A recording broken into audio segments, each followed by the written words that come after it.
Thank you, Brian. Appreciate everybody making the time to share with us today, a topic that I believe is of great importance. As we have moved to a large portion of people working from home, we have experienced a big shift in the way that we do business on a daily basis. But there are some things that have not changed, and because of this, there have been some gaps from a compliance perspective of what our organizations are experiencing. And let me get into why this is important and why we feel that this topic that Commvault's going to present and show you today is extremely timely and important. Let's see here. Here we go. So before this whole event happened, most of us were working in offices. And within that office, we were inside the network perimeter. We were close to our data centers. We were close to our data, where our application sits, where our firewalls sit. And for the most part, we were protected from our sensitive and compliant data leaking out of our organization. If you look at the way we work now, most of you are probably sitting at home today watching this from your WebEx, from your home PC, or an endpoint that you've been provided by your organization, but you are not sitting inside your corporate firewall.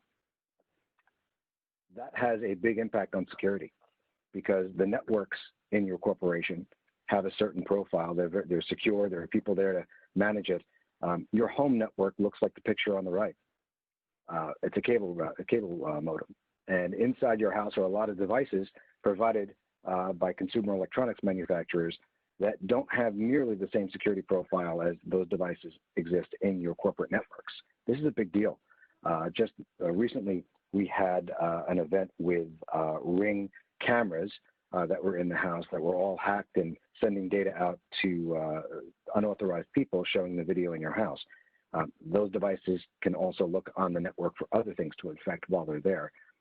And that's just one example of many of the insecure nature of home network devices. Yet that is what your corporate endpoint is connecting to now. So from a data perspective, rather than sitting in a clean room, they're sitting in a very messy environment. But what has not changed in this whole exercise is that we still need to be compliant. If you're a healthcare organization, HIPAA has not changed. If you hold on to credit card information, the PCI standard has not changed. If you're a public organization, SOX is still SOX. And if you're a financial organization, obviously the SEC isn't going to look favorably if financial information is leaked out onto these endpoints and then exfiltrated by hackers sitting on home networks. So this is a big deal. And in the rush to work from home, we have found in many of our clients that the knowledge of what is on those networks is not as robust as it is for those devices that sit inside the corporate networks where it's easier to get that information. So I go through a small sequence of events here of when you log into your VPN from your house as an example. There are points in the sequence when you're logging in where your laptop is on your home network and not on your corporate network. The reason I illustrate this is that the data that's sitting on your laptop while you're in the States, as shown in this list of steps, your data is exposed, period, to all of those different things that could be going on in your network. And you will not know because your corporate network will not protect you from when you're exposed during these steps. So the most important step, the first step in order to remediate such a situation, which you're obligated to do under almost every compliance regime, is to find out that something is in a place it shouldn't be. If compliant sensitive data makes its way onto the endpoint because someone is saving a document, taking some sort of report and just saving it to their local drive on their laptops, that's something that you need to know as a compliance officer, as a security officer, as a CIO, or CTO. You need to know this so that then you can remediate and take steps to make sure it doesn't happen again, and to make sure you can start doing some sort of forensic investigation as to what happened with that data once it landed on that endpoint.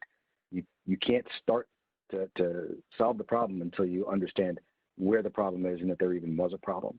And so the need to know is the ubiquitous charge across all of these compliance regimes.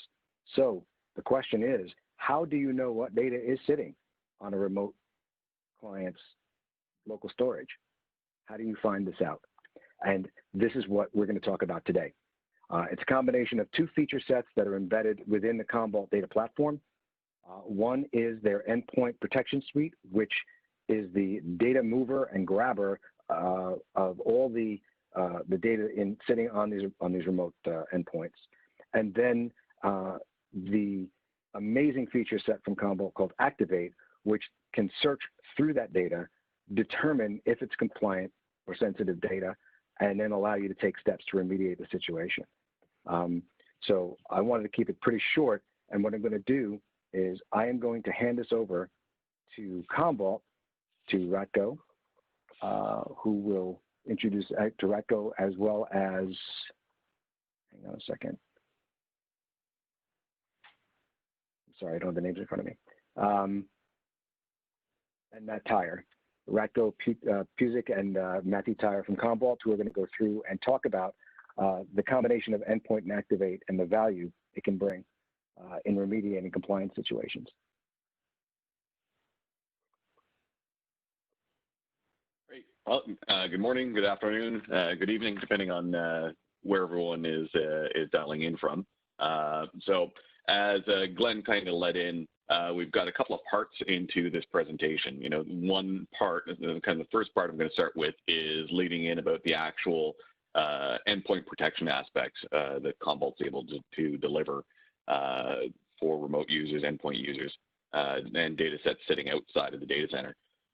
And second to that, I'm going to add in, okay, well, now that the data is protected, let's look at applying some of the analytics into it. So looking at the combination of the protection and the knowledge merged together.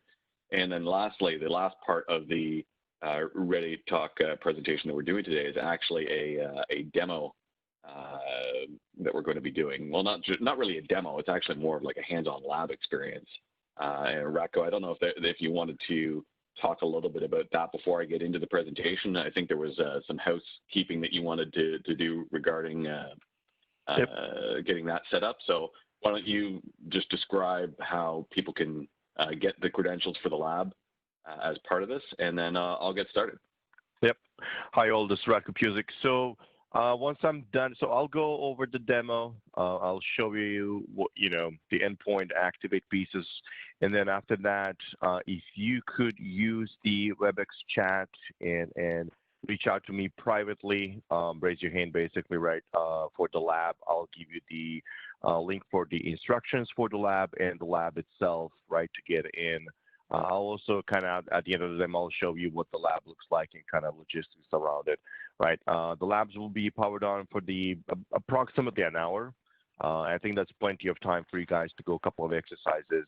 There is the overview piece only on the endpoint section, right? What the laptop agent looks like and things like that. But then there are two exercises that are covering two different scenarios in Activate, how we can find the data and then take some action around it. So yeah, I think it's pretty cool stuff.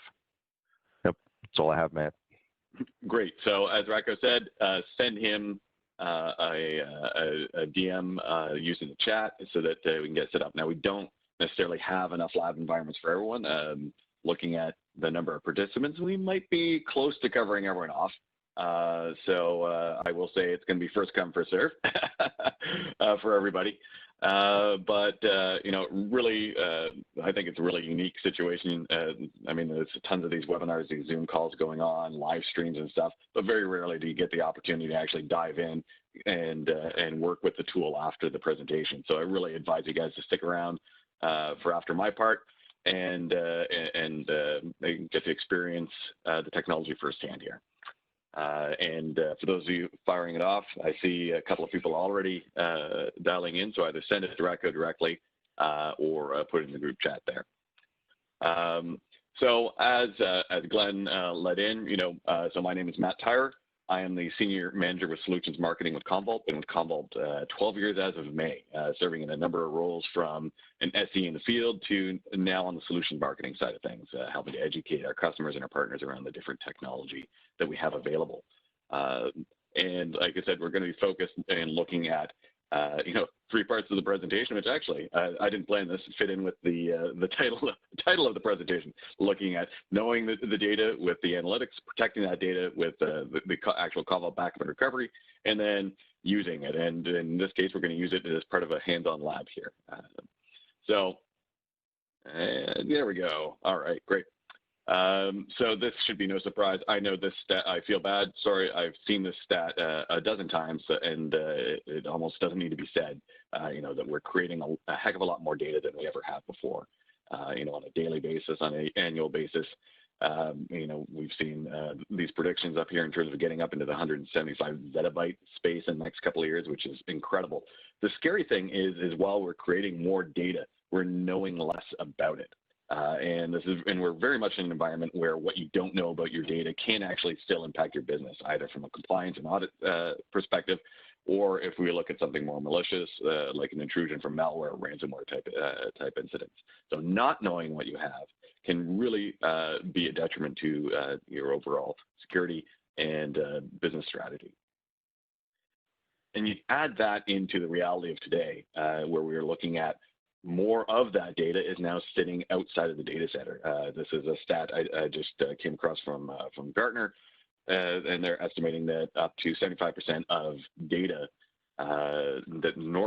enterprise generated data will be created and processed outside of the traditional data center or cloud. And that should, again, come as no surprise, especially given the current situation because of the global pandemic, with everybody working more remotely. That means more data is being created outside of the traditional four walls of the data center, and more data is being accessed from out there too. So maybe the original data set, the gold copy, is sitting on some of your servers either in the cloud or in the data center, but people are accessing it from remote endpoints and working on it, using it, maybe even saving it locally and going at that. And that presents new problems that maybe IT and business wasn't necessarily prepared for prior to this.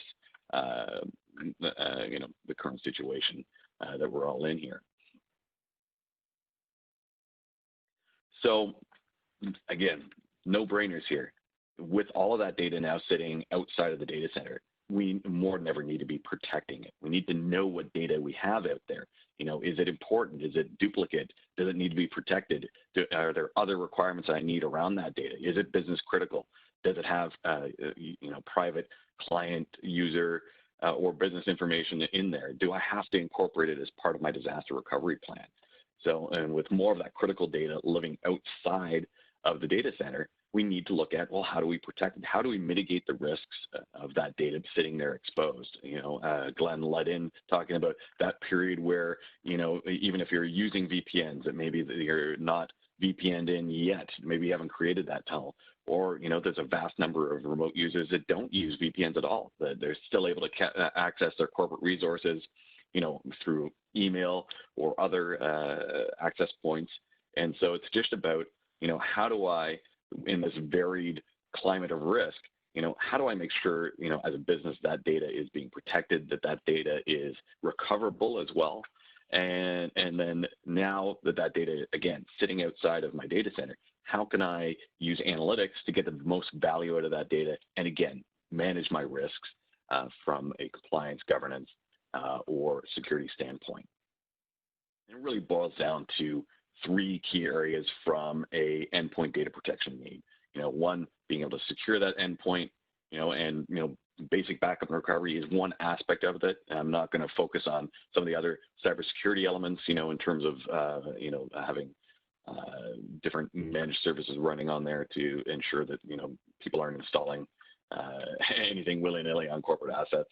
I'm going to focus more on the data protection aspects of it there and the analytics side. So securing that endpoint data, making sure that you've got a copy of it that you can then recover from, or run further analytics and tasks against it.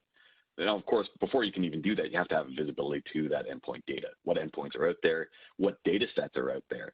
You know, as part of that protection, you know, does everything on that laptop need to be protected? You know, do I need to protect the music files? Do I need to protect the video files? Do I need to protect the iTunes directory? And depending on your business, maybe you do, maybe you don't. But you have to start. But unless you know what that data is, you can't start categorize it and decide, well, what data do I need to keep? What data needs to get protected? And you go back into the, well, let's just keep everything forever, which isn't necessarily the best strategy when you're approaching these things. And of course, you got to have that automation. You know, users are unreliable. You know, if it was left to the end user to have to run their data protection jobs, you know, it probably wouldn't happen as often as you'd like. And of course, it's got to be transparent as well, because if a user is working away and all of a sudden their system grinds to a halt because a backup is kicked off or some other system process kicked off, they're going to try and figure out a way to stop it. You know, it's like, hey, you just interrupted my Fortnite game. Come on, you know, I'm going to get fragged here. So, you know, you've got to make sure that it's automated, so you're getting this, you're adhering to your policies, and you have to look at it in terms of right now, these endpoints that people are accessing and running all of these workloads upon are essentially just a part of your now extended broadened data center. And you know, you have to treat the data that's on these endpoints just as you would any other data set in your data center or in your cloud environment. It has to adhere to the same SLA policies, has to adhere to the same compliance and governance policies that you have in place for everything else. So how do you do that? Or, you know, how can Commvault help you with that? So there's really 5 aspects, and I think I clicked too fast. There we go. So there's the protection element, you know, that we're going to really focus on here. Security, and I'm going to talk a little bit about that in terms of what we do to ensure that all of these data processes are secure. And there's self-service, you know, and you know, we're in a consumer-based model for IT. You know, I don't want to have to contact a various help desk in order to get my file restored. You know, I want to be able to just click, get that file back. It's like, darn it, you know, I overwrote my file. I need to go get yesterday's copy of it. Visibility, you know, can my data administrators, my server administrators, can they see the data that I have there? Are they aware of what data assets may or may not reside on there? Should they be there? Do they need to be protected? You know, and you know, another aspect that we've got in here is also the file sharing, using that underlying platform that we have as part of the Commvault process and the Commvault operating space. There's also the ability to create you know, file shares, synchronized folders, various things like that. Different ways of being able to collaborate with the data. Now that we've got it, we know what it is. This is part of the using it. You know, being able to actually take that data set, share it with colleagues. I know I've got a number of file folders synced myself. This is something that Commvault, you know, ourselves use. It's actually saved me a number of times. You know, as you can see, I'm a hand talker, and I actually had an incident right before a customer presentation where I had to bring up a proposal for them, and I knocked the coffee onto my laptop. This is like 20 minutes before I had to go out the door to the customer. The laptop, when I turned it on its side, was literally dripping coffee out of the side of it. Wouldn't turn on, wouldn't do anything. And it's like, well, what do I do?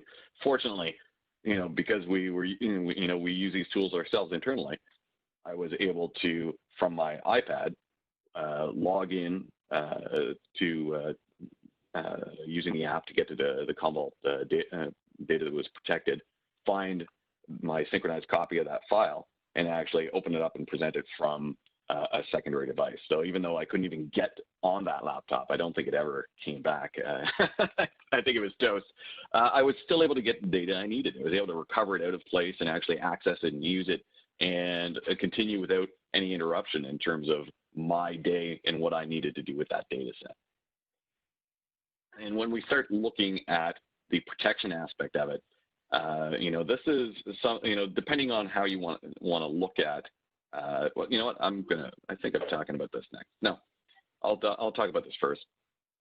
Depending on how you want to configure it for your organization, this can be something that is administrator configured in terms of the scheduling when these jobs run. You know, hey, I'm going to run this job at 2 in the morning, or I'm going to run it at 10 o'clock at night, or whenever it is. These can also be user-driven as well in terms of, hey, you know what, I just got to the cottage and I'm going to fire off a backup just to make sure I've got data secured. And it can be a mix of both. So you've got a lot of flexibility in terms of how you want to manage that protected data, running these jobs. Once the data has initially been backed up, it's just really sending block level changes in terms of, I changed a couple of things on this slide, for example. Didn't need to back up the whole presentation again. It's just going to send those blocks associated with the change. It's leveraging the same enterprise-grade deduplication that we use for cloud workloads, for traditional data center workloads, databases, file NAS and stuff like that. That same quality of data deduplication is happening on my laptop, the one I'm presenting on right here, to really minimize the amount of data that needs to be transferred over the wire. And being global, if that PowerPoint presentation, this PowerPoint presentation exists on multiple devices within my community, within the backup community that has been configured, it's not going to need to get backed up, 500 times because it's on 500 laptops. It's got that nice fan-in global deduplication to reduce the data that moves and is stored across the board. So there's some real efficiency in there. And it's also very opportunistic. So it's going to look at, the load on the machine, and you can configure it as well at different thresholds. Say, hey, you know what? Now's not a good time to run a backup. So we'll put it off and run it, try it again at another time. So a lot of options in there. Now, I did want to focus a little bit on the security in here. So as I mentioned, we've got the deduplication in there, but we also have complete end-to-end encryption. And if you need encryption at rest, encryption at transit, both, this is completely configurable to ensure that the data movement is as secure as possible. It complies with FIPS 140-2 and a number of other standards. There's a number of different encryption protocols you can choose from. And as I said, there's also additional throttling that can be done to reduce the impact of these backups on here. So you want to make sure that it's secure and as unintrusive as possible. Looking at the visibility aspect of it, I've got end user self-service. I can restore, browse. I can look at different file versions. And I can even, when I start coupling this with the Commvault Activate analytics piece, I can now start actually performing compliance search, legal hold, and other types of governance-related activities here. This is just a look at an example of the self-service console. You can see I can, you can't see because, where's my mouse? There we go. You can see I can choose which files to restore. I can look at different jobs, time frames. Depending on how you've got it configured from an administrator perspective, this might look different. You might not have certain options depending on your privileges. You can you can look at what's included, what's excluded, choose to back up now, look at my schedule, look at my backups. And this is just one view here. There's also an app that I can use in order to access those files and devices from the phone, from my iPad, as I said in my previous example. And again, you can look at geolocation, see where that device is, which goes to one of the security things I didn't talk about was, if the device is lost or marked as stolen, you can even initiate a remote wipe. So you've got ways of being able to secure that device even if it's no longer in your possession here. So from an architectural standpoint, what does that look like? So you've got your endpoint, and that can be backing up into your data center, into a traditional kind of backup server configuration, tape, disk, cloud. You can be backing up directly to the cloud. It can be backing up to cloud and then sending a copy to the data center, or vice versa.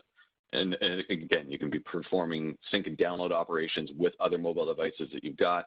And, it doesn't really matter where it's being administrated from. So you've got those options in terms of, just from the straight backup recovery, where do I want that data to go and how long do I want it to stay there?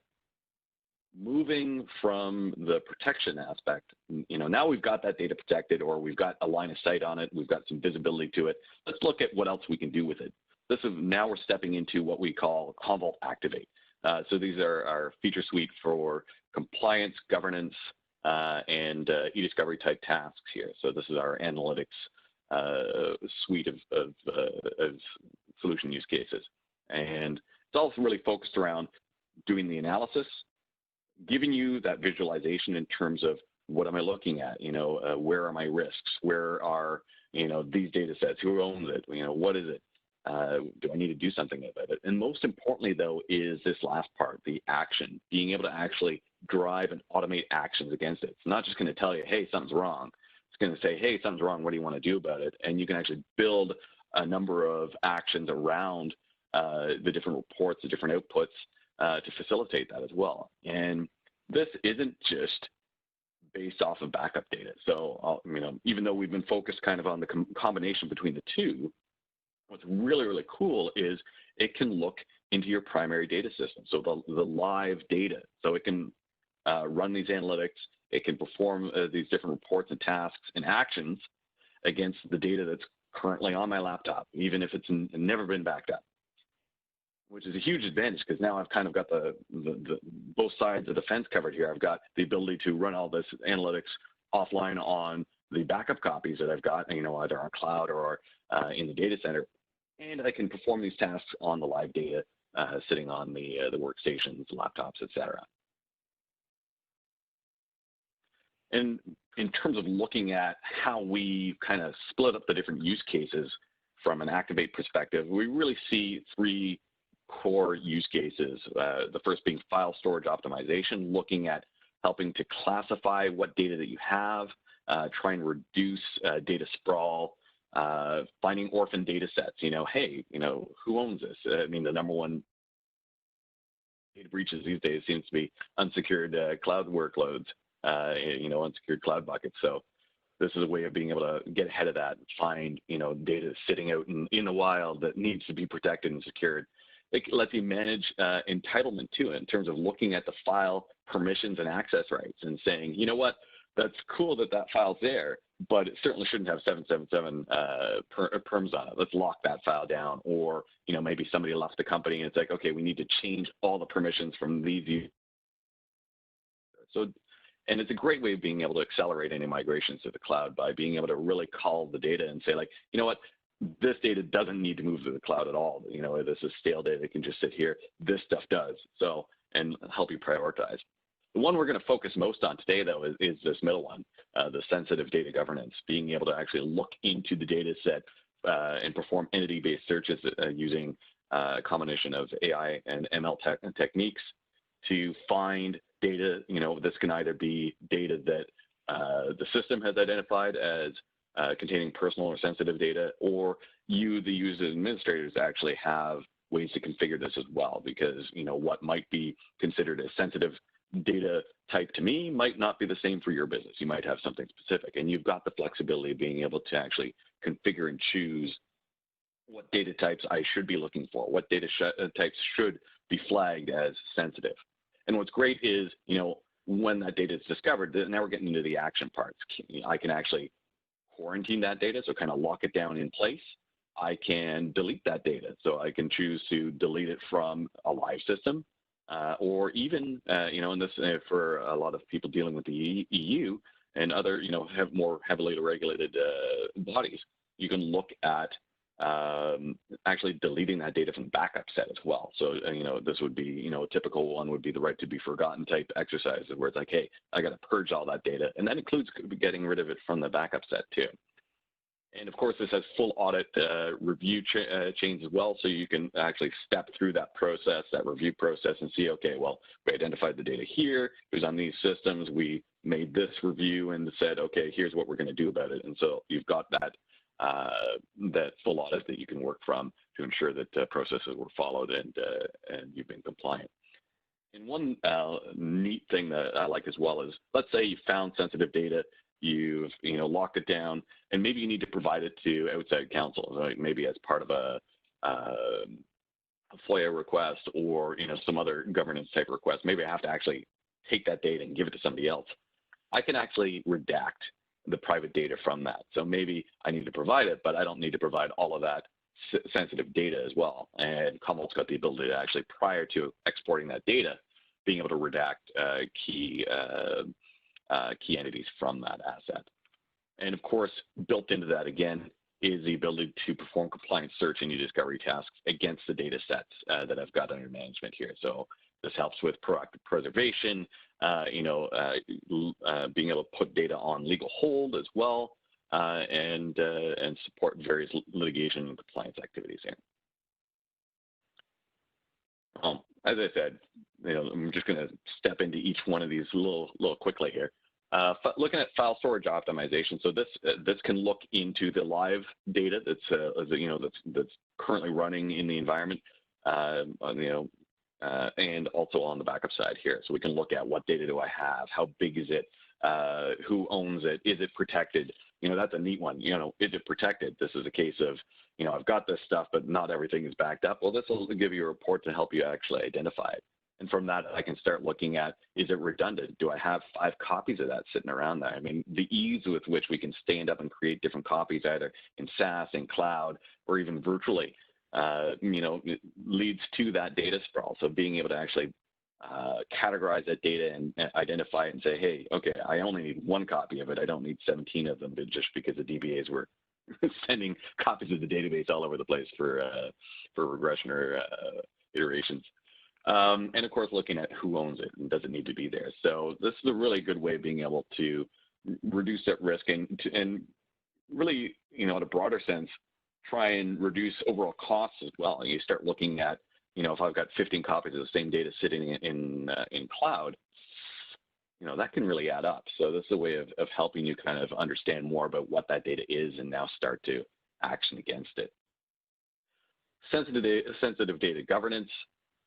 Again, with the increase from a data privacy and regulatory perspective, we really need to understand what data, and not just what the data is, but what's in that data. So looking beyond just the basic metadata of who owns it and what's it called and how big is it, what type is it, we got to look into the data itself. It's like, does it provide, does it contain any, HIPAA-related information? Does it contain credit cards, other PII type information? And being able to build it into that workflow of compliance to say, okay, what happens if you find that? Do you have to audit it? Do you need to check it? We actually did or we're still in the midst of conducting a survey amongst our own customer base, and we found that, being able to find and locate sensitive data, especially given, in the current climate with so many remote workers, has become, the #1 priority for a lot of IT people. Right now we're looking at about 82% of respondents have come back saying, yes, this is a #1 priority with so much of our workforce working remotely, making sure that sensitive and critical data is still protected and falling into our own SLAs and compliance. And a scary thought is when you start looking at, what do we really know about our data? You remember what I said, in slide number 2, about 55% of that data being dark data, in terms of we either have it but don't know what it is, or we don't even know that we've got it, which are 2 very dangerous sides of a coin here. So with, about half of people in, across most organizations not having a complete view on what the data is, something like sensitive data governance, being able to have a tool to provide you the analytics and the insight to drive action against, okay, we know, on these laptops, these are, our users from the finance team. So we know that they're going to have access to a lot of budgetary and, payroll, other, sensitive data. So we want to make sure that we're looking for data over there that matches, or maybe contract numbers. And, what do we do if we find it? Okay, well, we want to make sure, is it backed up? We want to make sure, does it have the right permissions? It's not sitting there that everyone can access it. And so, again, it gives you the ability to actually do more with that data, because you know about it, you know what it is, you know what it contains, and now you can drive some action against it. And of course, as I said, the third use case being compliance, search, and e-discovery. So, and this is whenever I talk to any IT people about this, what they love about it is the fact that you can delegate it. At most departments, organizations that I talk to, when it comes to e-discovery or these kinds of response to compliance, regulatory requests, they hate it, because the legal team comes in, says, here, find us all the tapes or backup sets that have this. And then IT has to go and do it. Like, okay, were you looking for this? No, we need this instead. Or were you looking for this? And it provides such a huge burden on IT to go and respond to these. What's fantastic about this is the fact that I can delegate these search options. So legal could come to me and say, we need you to find all the files and emails containing these criteria between these dates, associated to these people and this project. And I could actually set up kind of the data set to say, okay, well, you can look at these data set and give them the ability to search, give them the ability to go through that data because they know what they're looking for better than I would. And it lets them go find that data, lock it down, put it into a review, and then if they need me to export it, then I can actually go and say, here you go, and give them the package for it. So it really helps streamline these processes and automate things, and as I said before, that automation is crucial in terms of being able to ensure, especially with such a dispersed data set these days, that it's being properly managed. Now, what does that look like in terms of that architecture here? So very, very similar to what we looked at in terms of just the straight backup and recovery. I can have the analytics running from within my data center, physical, virtual, doesn't matter. I could have the analytics system running in the cloud. I can have it running in both. It doesn't really matter. We're just looking at kind of the workflow in terms of I can be running it off of the backup set. I can be running it from live sources, as we discussed here. And ultimately, in terms of the access, that can be driven through a number of different interface points in terms of either the admin console itself, the Commvault Command Center, or other end-user approaches to allow access to these services here. Now, what else can I do? Now that I've found my sensitive data, I've secured it, I know my laptops are secured, that data is safe. Well, now that you know what it is, what data is where, you can start to look at mitigating your risks. Something, and this is especially relevant today given, the climate, I got to stop saying that, the risk of ransomware, with so many endpoints, so many access points to our corporate data sitting more exposed than they were before, perhaps. The need to extend your security policies, to extend your data policies to these endpoints has never been more critical. And with having something like Commvault Activate able to actually give you that insight, help you flag these critical data sets, lets you proactively get ahead of it. You can't recover files affected by ransomware if you aren't protecting them. You can't recover them if you don't have copies of them sitting somewhere that you can actually go and restore them back. And in addition to that, Commvault has its own mechanisms to look for anomalies in the data set that we're managing so that we can help flag as an early warning, as hey, we're seeing some suspicious activity on Ratco's laptop. Sorry, Ratco, I know you're running your stuff. I know you're running a clean system, but it helps flag these things. I'm not saying, and I'll drag this out again. I was on a different webinar. It was another vendor that will remain unnamed, and they said that their solution was the first, last, and only line of defense in terms of ransomware. And I thought that's a load of no. An approach to ransomware defenses is a layered approach. There's not one solution. There's not one product that's going to do it.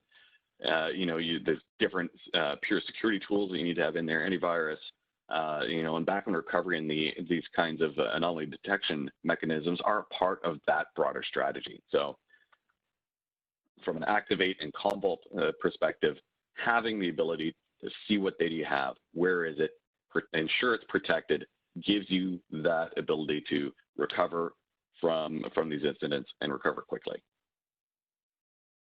And of course, this extends out into our SaaS solutions as well. I mean, people are making that jump into Office 365, G Suite, and other SaaS-based tools. So knowing that remote data can also be protected. So it's not just on a laptop, it's sitting in, in one of these SaaS type sources here, being able to still back that data up. The SaaS providers might not be providing the same SLAs in their service as what you require from your business, from your existing SLAs. So being able to extend those policies, those SLAs, from a compliance, from a data protection aspect, from an e-discovery aspect, is a great boon when you've got that ability to have that consistency across the board, not the, well, I got to manage my 365 data this way, I got to manage my cloud data that way, I got to manage my data center data that way, my remote data that way. Being able to apply that global policy, that SLA plan across everything, is a huge benefit, to making it easier to manage your environment, your data environment.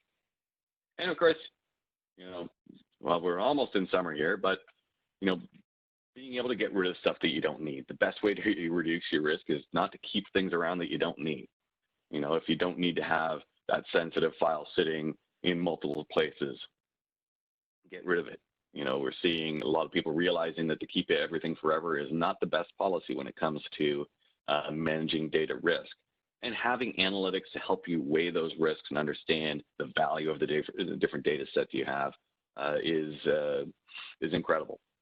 And it's something that customers are asking for more and more, and we're seeing IT get more and more involved in these data analytics, these compliance type discussions, and just having to understand more about what that data is so they can manage it better. Looking in our own customer base, this was an IDC study that we did amongst our own customer base.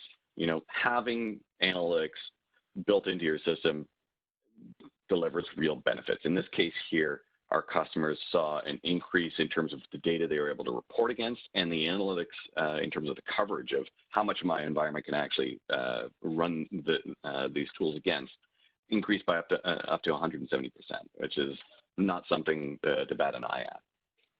And of course, as I said, you can be running the analytics just against the live set. I don't need to be backing it up. And vice versa, I can be backing it up and not adding the analytics. So for existing customers out there that might be using one half of the tool or the other, you can complete that solution by adding, and integrating the two together. Ultimately, the nicest thing from the Commvault perspective is it is still all that one common platform. So we're able to very easily extend, from just doing backup to adding in the analytics and vice versa. So it's very easy to seamlessly integrate these components into your environment. And with that, that kind of wraps it up for me. I know I've covered off quite a bit. We're getting up to getting close to lab time, I think there, Rocco. What do you think? But before we do, I am. But before we do, we just want to see, I haven't been looking to see if there's been any questions come in. So just taking a look over here. We did have any questions in there, Brian? We do have a couple. So thank you, Matt.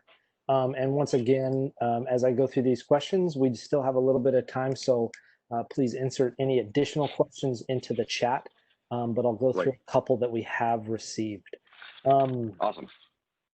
So Matt, this individual says, I've heard talk about another endpoint solution from Commvault called Metallic. How does that compare with the features covered today? Great. So the one difference, I guess the core difference between the solution that I was talking today in terms of the Commvault Complete Endpoint, the Metallic solution is entirely SaaS-based. So it's 100% SaaS. You consume it as you would any other SaaS solution. You don't need to worry about infrastructure or anything like that. It's literally, you go to the web page, click, click, click, install the clients, and you're done. So in terms of the underlying technology from a deduplication and encryption, the ease of install use and self-service, all of those things are common across the board. What we're looking at are two different implementations of a Commvault core competence here.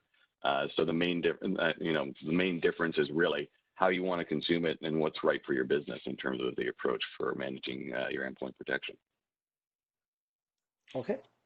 And then the second question is, I'd like to run the backup and analytics virtually in the cloud. Can that be done, or do I need some hardware somewhere?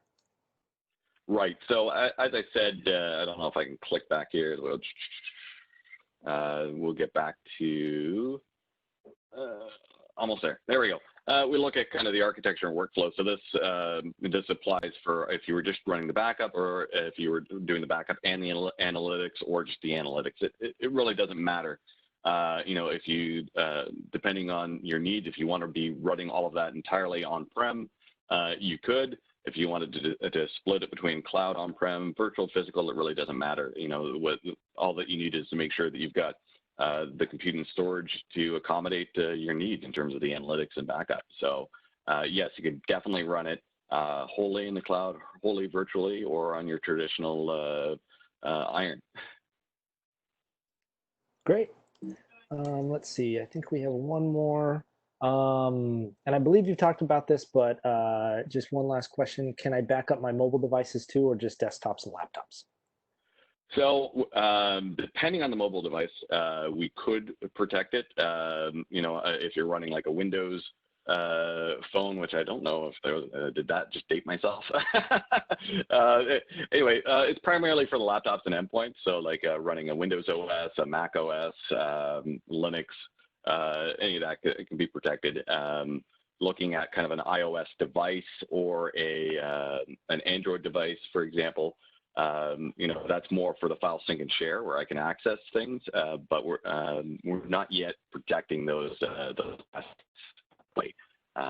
in terms of Matt, it is correct that you are is. backing up OneDrive though.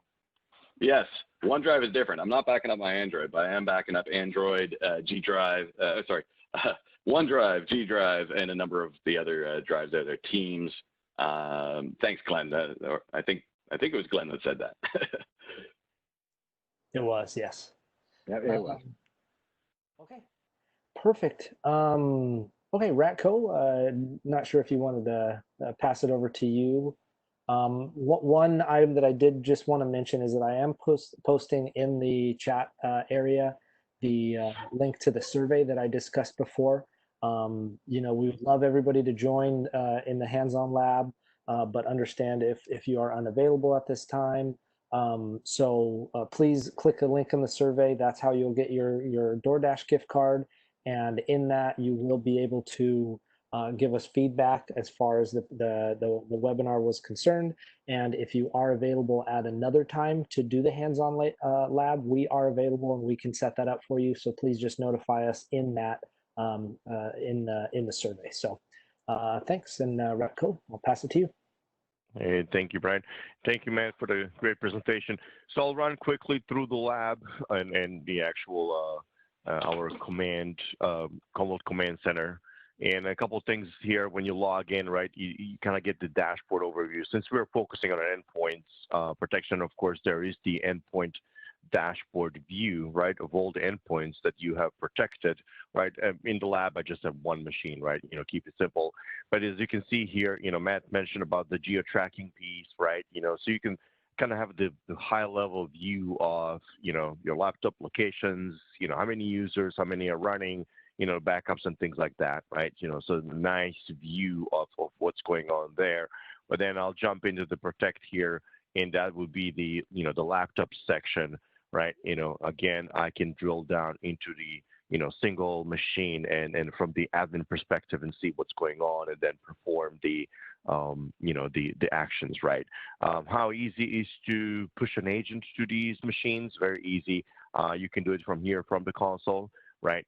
Just clicking add a laptop, right? And give us the name of that machine and we'll push that agent. Of course, Windows, Mac, and Linux supported.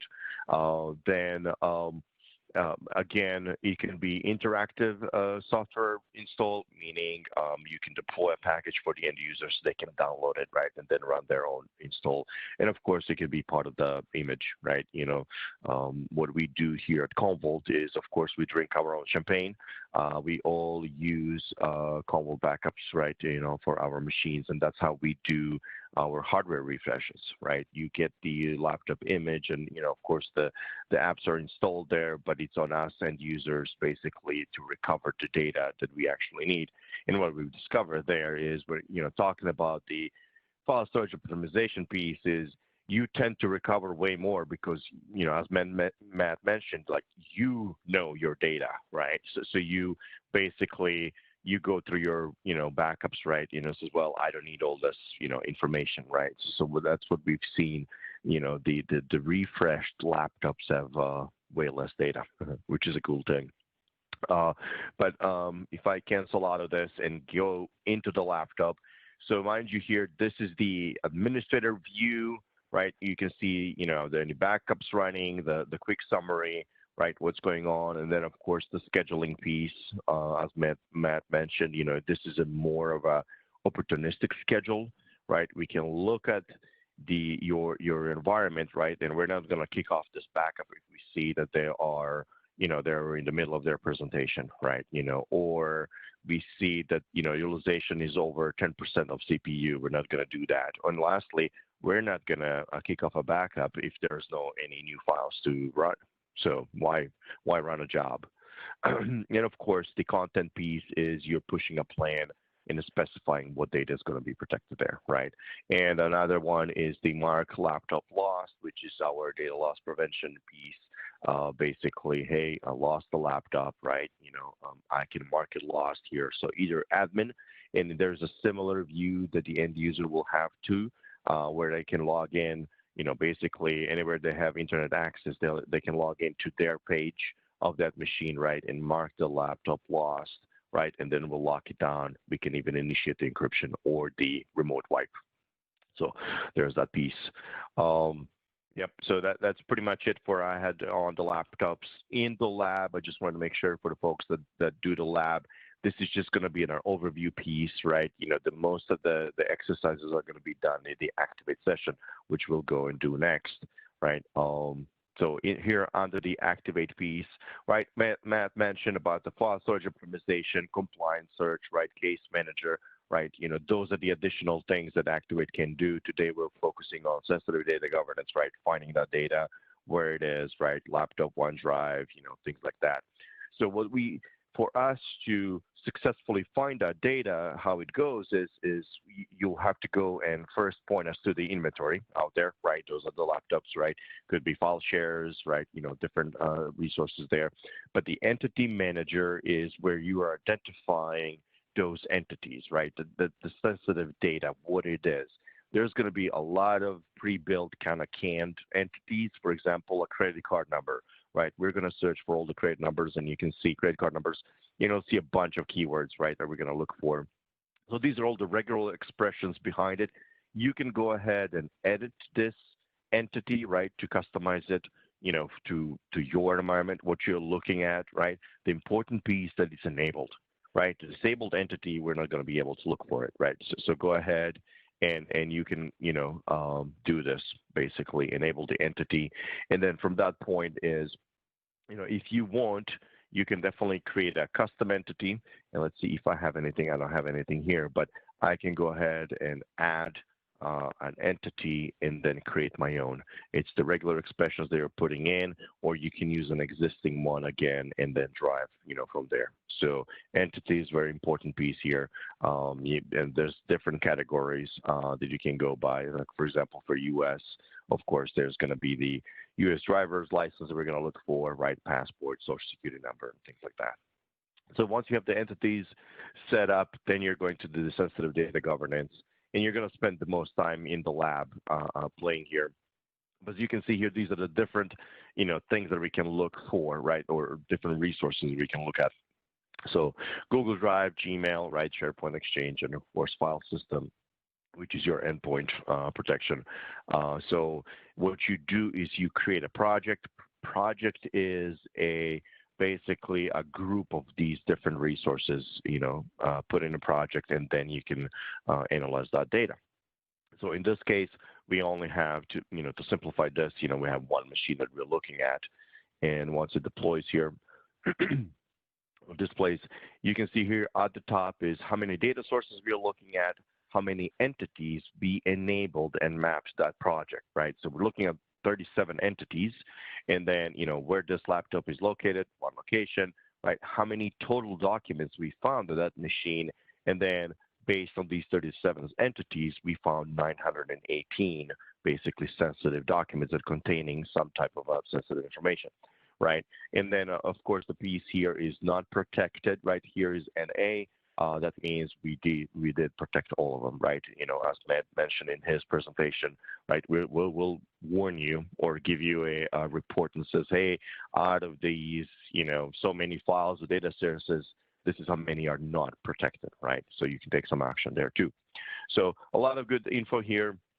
If I scroll down, we'll kind of go over, or it tells you when you build the entity, you set the basically sensitivity, how sensitive this data is, right? And then that's how we're gonna map it, right? So a lot of good info here.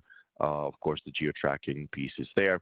Now, if I click on the Windows 10, the data source here, it gives me the option to actually go ahead, and it kind of narrows down to that machine itself. And the review tab is where you can go ahead and actually start doing the searching piece. And that's something that we prepared for you in the lab to go to a couple of different scenarios, right? So we're gonna, give you the whole list here, but you can do advanced search. That's what you're gonna be doing, searching for a couple of different social security numbers. But once you find the file, what do you do about it, right? So I can go ahead and for example, just click here on a file. It lists all the social security numbers that are found in that file, right? I can even click on the file, it gives me the preview, right? And I can find that social security number inside that document, right? But now, what is the action piece from that point? Okay, I selected the file, and then you have the, delete the file. So if it was backed up, you have an option to delete it from the backup. And of course, you can create a request. That means it will go through a approval process, right, before the action is taken, right? So we're not going to do this, but that's something that you will do in the lab. So that's one piece. Of course, there is the move a file to another location, right? Kind of the same thing, add a requester, the reviewer, to review this before the action is taken. Again, we're not going to go through this piece. That's all in the lab. The last piece I wanted to touch on is the request manager. And that's something I see that more real world scenario here will be is you're looking at, think of it as a requester, reviewer, approver roles. You're getting in here and you're creating a request, let's say for the export. And as Matt mentioned, in his presentation, hey, we can redact that data. So all you're doing here is saying, hey, I'm the requester. I want to export this, any file that contains this social security number. So all you're doing is pointing us to that social security number. So you're going to type in the social security number. Again, that's all. This is exercise in the lab where you basically search. We'll perform that search, right, and find, let's say, 5 documents that contain that social security number, right? Then through the email request, basically a reviewer will get an email notification saying, hey, there is a request to export some data. Will they go in, review this information, right? Approve or deny the request. And then whatever's been approved by the reviewer, the next step, it goes to the approver, right? The last approve, and they give it a green light, right? Hey, you can export this.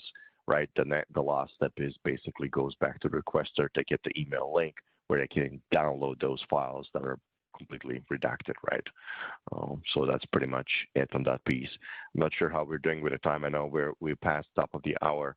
I'll stop here, guys. I don't want to go too much, but for the folks that want to do the lab, let us know. We can start, handing you the links to the lab and the links to the instructions, and then let us know. We'll hang around for another hour, let you guys play with it, and then go from there. Yeah, Ratko, could you just do me a quick favor and tell the folks what they would expect to do in the lab, like what the lab will take them through? Yep. Thank you. Yeah. So the lab, the first 5 steps are basically just a review of the endpoint agent. There is nothing, so it kind of guides you through the protect and the laptop's view, right? So there are no any actions to be taken, just so you can see what the options are. If you want to go directly into the activate piece, that's kind of, you'll see a section, I think it starts on page 7, it's the activate, and it will take you to the sensitive data governance. And there are 2 scenarios. Number 1 is how do you delete the data? and you're deleting a file from that backup and the production piece from that machine. And then the second scenario is actually doing that request manager where you're requesting an export of a file that needs to be redacted, right? So you'll go through the exercise of receiving all those emails, right? Going through the steps of reviewing and approving that piece. One thing I wanted to mention, right? We're looking at the reviewer, requester, reviewer, approver. You're going to be that one person, right? So you're going to see all those emails flying into your mailbox, and you'll see to log in, and of course that's in the instructions. There's the mailbox for the administrator and of course the command center. So you'll be doing everything there.